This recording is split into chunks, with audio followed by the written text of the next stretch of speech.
Debra. I want to keep this little birdie for myself. He's so cute. You are just precious. He's greener than the fern there. Yeah, he's a pretty color. He's a pretty color. And he is like a super snuggler. He'll be right up here, you know, get right up and just hold on, and he'll just, like a little baby, you know. He'll just stay up there. Yeah. Are you a little baby? And he does this really cute thing with his beak and his tail. He like licks his little beak, kind of like kissing.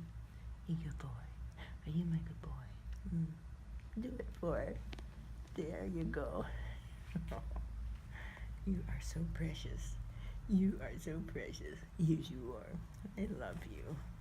Oh, you're gonna love this bird, Debra. It's such a gorgeous thing. And loving. This is my favorite kind, I think. You're so cute. And you, my little boy.